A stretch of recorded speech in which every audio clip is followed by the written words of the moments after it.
बिस्मिल्लाहिर्रहमानिर्रहीम। अस्सलाम वालेकुम नाज़रीन, आज मैं आपको फार्मूला क्रीम बनाने का तरीका बताने जा रही हूँ, जिसको आपने मेरे बताए हुए तरीके के मुताबिक तैयार करना है और फिर इस्तेमाल करना है।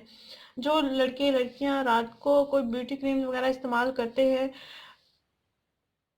अगर वो इस फार्मूला क्रीम को इस्तेमाल करेंगे तो उनके चेहरे पर कोई साइड इफ़ेक्ट्स नहीं होंगे, क्योंकि उन क्रीमों के इस्तेमाल से चेहरे पर बाल बनना शुरू हो जाते हैं। किसी की स्किन पे वो क्रीमें सूट करती हैं, किसी की स्किन पे सूट नहीं करती हैं। एक्नी ऑयल सा बनना शुरू हो जाता है, एक्नी दाने निकलना शुरू हो जाते हैं, झुर्रियाँ छाइयाँ से पड़ना शुरू हो जाती हैं। लेकिन लोग उसका इस्तेमाल फिर भी जारी रखते हैं कि उनको अच्छा रिजल्ट मिलेगा। नाज़रीन, आपको ये बेहतरीन टोटका, ये बेहतरीन फार्मूला क्रीम बताने जा रही हूँ।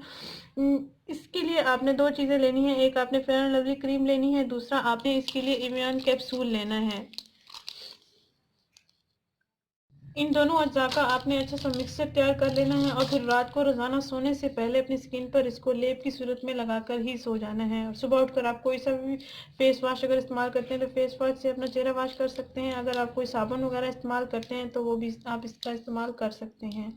नाज़रीन, ये आपको बेहतरीन रिजल्ट देगा, इसका कोई साइड इफ़ेक्ट्स नहीं है। फेयर एंड लवली लड़कियाँ आप रूटीन में भी अक्सर इस्तेमाल कर रही होती हैं। अगर इसमें आप इम्यून कैप्सूल इस्तेमाल करेंगे तो स्किन बहुत अच्छी हो जाएगी, स्किन बहुत ग्लो करेगी। नाज़रीन, आइए मैं आपको बताती हूँ इसको कैसे तैयार करना है। रोज़ाना रात को सोने से पहले आपने इसको कैसे इस्तेमाल करना है। नाज़रीन, तकरीबन आधा चम्मच आपने फेयर एंड लवली क्रीम निकाल लेनी है। इसमें आपने एक अदद एवियन कैप्सूल खोलकर इसका ऑयल निकालकर इसमें आपने मिक्स कर लेना है अच्छे से।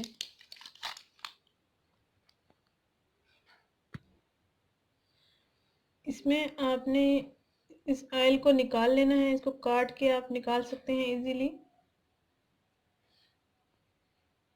जैसे कि आपको वीडियो में दिखाया जा रहा है। तकरीबन इतनी सी आपने फेयर एंड लवली लेनी है। इसमें आपने एक अदद एवियन कैप्सूल का ऑयल निकाल कर ऐड कर लेना है। इन दोनों अज़ा का ऐसे ही अच्छा सा मिक्सर तैयार करके आपने रोज़ाना रात को सोने से पहले स्किन पर लेप की सूरत में लगाकर ही सो जाना है। ये आपको बेहतरीन रिजल्ट्स देगा। ब्यूटी क्रीम्स वगैरह इसका इस्तेमाल करना छोड़ दें, उनके साइड इफ़ेक्ट्स बहुत ज़्यादा होते हैं और उस पर ख़र्चा भी बहुत हो जाता है। ये बहुत सस्ता और आसान सा है और स्किन के लिए भी बहुत मुफीद है। नाज़रीन, अगर ये वीडियो आपको पसंद आई है तो इसको लाइक करें, इस चैनल को ज़रूर सब्सक्राइब करें, इस वीडियो को लाजमी शेयर करें। शुक्रिया, अल्लाह हाफिज़।